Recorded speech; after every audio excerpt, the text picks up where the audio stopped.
ഇദാ അറാദ അൻ യഖൂല അഫ്അലു ഗദൻ കദാ വകദാ ഫയഖൂലു അലാ ഇസ്രിഹി ഇൻഷാ അല്ലാഹ്.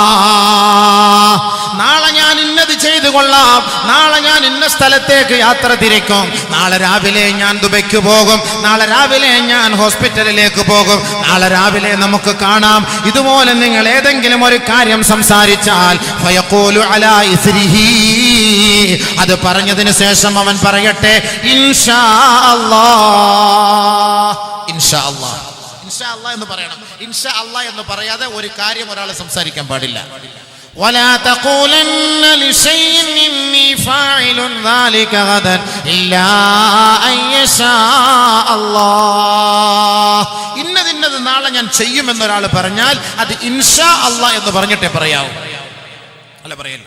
5 6 إذا أصابته مصيبة قالوا إنا لله وإنا إليه راجعون. ഒരു മുസീബത്ത് വന്നാൽ, ഒരു മരണം സംഭവിച്ചാൽ, ഒരു രോഗം സംഭവിച്ചാൽ, ഒരു അപകടം സംഭവിച്ചാൽ, നമ്മുടെ കുട്ടികൾക്ക് വല്ലതും സംഭവിച്ചാൽ, നമ്മുടെ വീടിന് വല്ല ന്യൂനതകളോ അപാകതകളോ സംഭവിച്ചു പോയാൽ, നമ്മുടെ വിലപിടിപ്പുള്ള സാധനം നഷ്ടപ്പെട്ടു പോയാൽ ഫയഖൂലു, അവൻ പറഞ്ഞുകൊള്ളട്ടെ ഇന്നാ ലില്ലാഹി വ ഇന്നാ ഇലൈഹി റാജിഊൻ.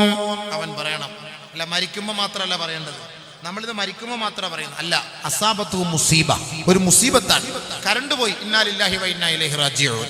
പെഴ്സ് കളഞ്ഞു പോയി ഇന്നാ ലില്ലാഹി വ ഇന്നാ ഇലൈഹി, കൊലുസ് പാദസരം കളഞ്ഞു പോയി ഇന്നാ ലില്ലാഹി വ ഇന്നാ ഇലൈഹി റാജിഊൻ.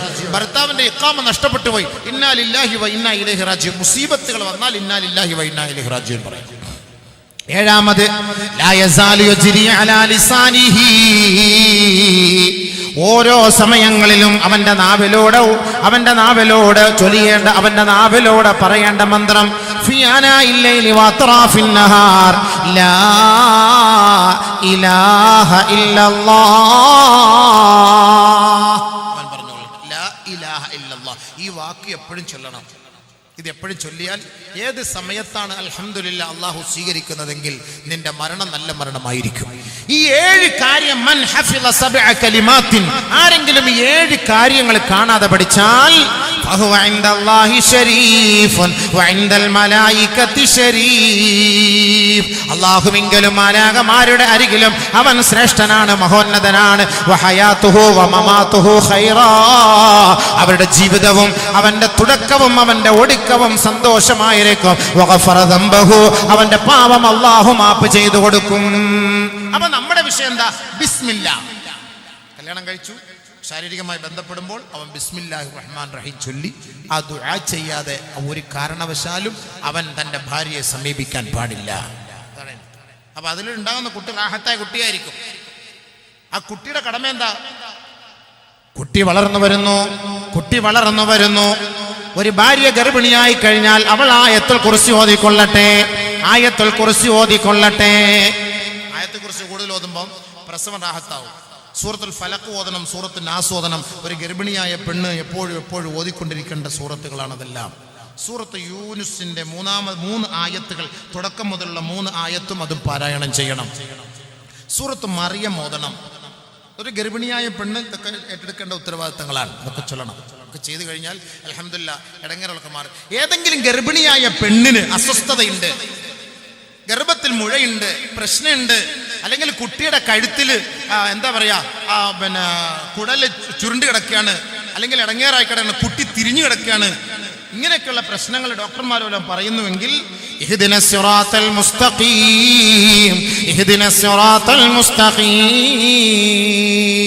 കൂടുതൽ സമയം നിങ്ങൾ കുറഞ്ഞത് 313 പ്രാവശ്യമെങ്കിലും നിങ്ങൾ പറയണേ അല്ലാഹുവേ നേരായ മാർഗം നീ തുറന്നു തരണമേ അല്ലാഹ്. നേരായ വഴി, എല്ലാ ഇടങ്ങേറും അല്ലാഹ് മാറ്റിത്തരും. വയറ്റിന്റെ ഉള്ളിലുള്ള ഇടങ്ങേറും അല്ലാഹ് മാറ്റിത്തരും. ഗർഭപാത്രത്തിൽ മുഴയുള്ള പെണ്ണുങ്ങൾ ഈ ദുആ ചെയ്യണം, ഇഹ്ദിനസ് സിറാത്തൽ മുസ്തഖീം. തീർച്ചയായും ആ ഇടങ്ങേറുകളൊക്കെ അല്ലാഹ് ഒഴിവാക്കി തരും. വെറുതെ ഒന്നുമല്ല, ഇതൊക്കെ വലിയ സംഭവങ്ങളാണ്. പ്രസവത്തിന് വേണ്ടി കയറ്റിയ പെണ്ണ് ലേബർ റൂമിലേക്ക് കൊണ്ടുപോകുന്നു. സമയത്തി പക്ഷെ ഇന്നാണോ നാളെയാണോ മറ്റന്നാളെന്ന് അറിയില്ല.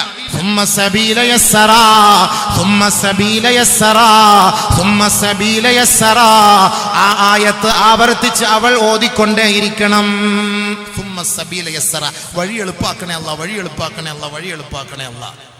ഒരു ഗർഭിണിയായ പെണ്ണിന്റെ പ്രസവം എളുപ്പാക്കാൻ അതൊരു കാരണമാണ്. പ്രസവം കഴിഞ്ഞാൽ എൻ്റെ പൊന്നു സഹോദരങ്ങളെ, ആ കുഞ്ഞിനെ നിങ്ങൾ എടുത്തിട്ട് ചെയ്യേണ്ട ഉത്തരവാദിത്തം എന്താണ്? വലത് കാതിൽ ബാങ്കും ഇടത് കാതിൽ ഇഖാമത്തും കൊടുത്തിട്ട് വലത് കാതിൽ നിങ്ങൾ സൂറത്ത് ഇഖ്ലാസ് പാരായണം ചെയ്യണേ, ഇടത് കാതിൽ സൂറത്ത് അറാഫിന്റെ 36-ാമത്തെ ആയത്ത് മോദി കൊടുക്കണേ. ഇത് ഖാലത്ത് ഇംറാത്തു ഇമ്രാൻ റബ്ബി ഇന്നി നദറതു ലക മാ ഫീ ബത്നി മുഹററാ ഫതഖബ്ബൽ മിന്നി ഇന്നക അൻതസ് സമീഉൽ അലീം. ഫലമ്മാ വദഅതുഹാ قالت رب إني وضعتها أنثى الله أعلم بما وضعت وليس الذكر كالأنثى وإني سميتها مريم وإني أعيذها